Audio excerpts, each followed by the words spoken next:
Alright, so this is 2 barrels of an 18-barrel shotgun, and I've been working on the design just a little bit. I've been pretty busy lately, so I didn't have time to do much, but what I have here is 7 rounds loaded up. You can see the green rod, and it's held in place by this little 1-slot connector.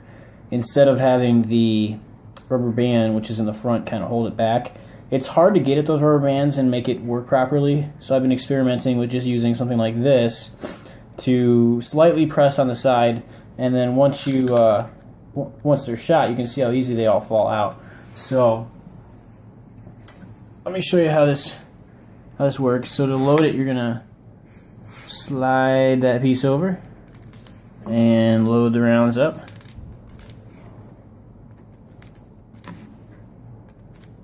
And one more, just like that. And then this is just going to press against that frontmost projectile.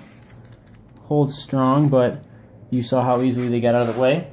Let me show you how it shoots. Let me just charge my gun that I'm using to shoot it right now. It's just the that trigger that I've been working on lately. So here we go, down the stairs. So yeah, you can see how well that shoots. A lot of power. And then notice these 1-slot connectors came back into place. It's completely empty, and it shot all 7 rounds down in a really good group pattern. They all went about the same velocity, so I'm happy with the design. This is a very strong turret design, and 7 rounds each turret. Pretty cool. Works really well. I'm happy with it. I'm going to continue to work on building the turret, so once I finish that up, I'll build a gun around it. But I think this is probably the system that I'm going to use to hold the projectiles in place. Seems to work pretty well, and if it doesn't work out, the cool thing is it'll be easy just to go back to using rubber bands because they're right in front here. But like I said, it's just it's a big hassle when these barrels are so close to each other to try to get your fingers in there and move these rubber bands. So I figure if you can just use this 1-slot connector, it's going to make things easier, which it is. So seems to test and shoot well. We're going to continue to work on the project.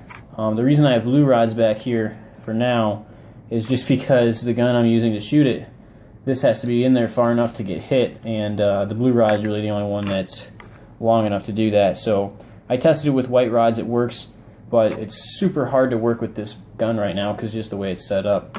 But if you built a gun, obviously, to work with the white rods, it's going to work fine, so that's not a problem. And then, you know, I can continue to work with the blue rods too. It just depends on what seems to be better. But that's just a quick update. I'm going to let you guys go, and hopefully I'll have a video up shortly of just the gun further along.